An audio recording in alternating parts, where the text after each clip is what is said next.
A Vita greenhouse is a superb addition to the garden all year round, but as the winter approaches with its storms, heavy rains, strong winds, cold frost, and sometimes even snow, you're going to want to make sure to protect it from damage and ensure that it performs just brilliantly for you.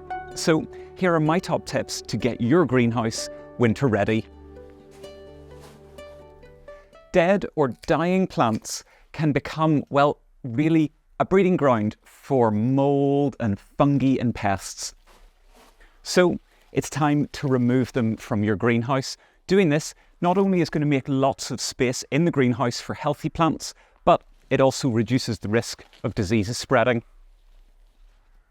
When it comes to watering, remember to really reduce the amount that you water your plants during the winter for two reasons. For starters, most plants require less water during the winter months, and they're not going to thank you for being over generous with the watering can.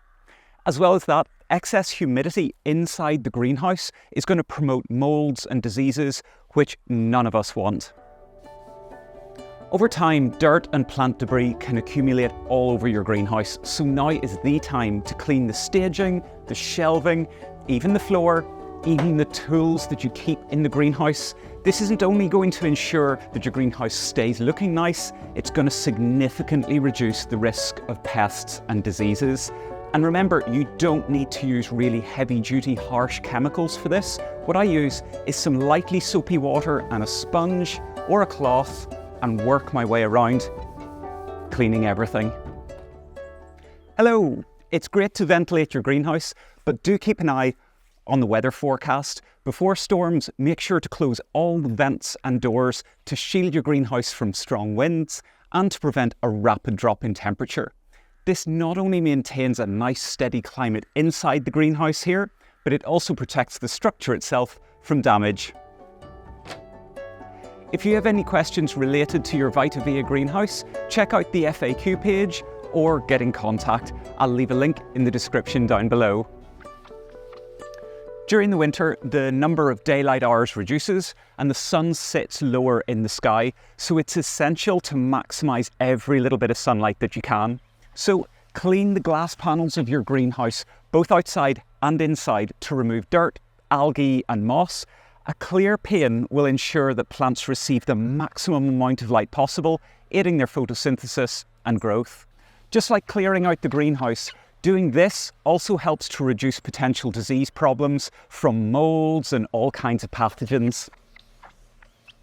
I'm fortunate that I don't have any broken panes of glass here, but a broken pane can severely compromise the internal environment of your greenhouse. Not only does it quite simply allow a lot of cold air to rush in, but broken glass edges can be really sharp and dangerous. So inspect your whole greenhouse thoroughly and replace any broken or cracked panes immediately. It's great having a greenhouse fitted with guttering and downpipes, and if you have that, take time to have a look along particularly the guttering to make sure that it's free of leaves, debris and dirt, which are going to slow up or potentially block rainfall water flow through the system. It's especially important to check these areas during autumn when there's lots of leaf fall. Doing this is going to prevent any possible water damage or ice buildup that could put undue stress onto the greenhouse structure. Plus, nice, free, open gutters and downpipes mean maximum water collection for when you need it most. One of the most effective ways to protect the plants inside your greenhouse from freezing temperatures is by insulating the greenhouse itself. Bubble wrap is an affordable and popular choice that can easily be attached to the greenhouse interior, and it's temporary. These air pockets provide excellent insulation, trapping heat inside whilst keeping the cold air out. And for added protection, especially on extremely cold nights, consider using some horticultural fleece. You can simply drape that over plants, or you can use it as a curtain to provide that extra bit of protection that some plants are going to need during particularly chilly nights. Follow these steps and you'll have a winter-ready and resilient greenhouse that is going to protect both your plants and you can enjoy the perfect haven from the cold. For more information on Vita greenhouses and accessories, check out the link in the description down below. and make sure to subscribe for more great advice videos about Vitavia greenhouses.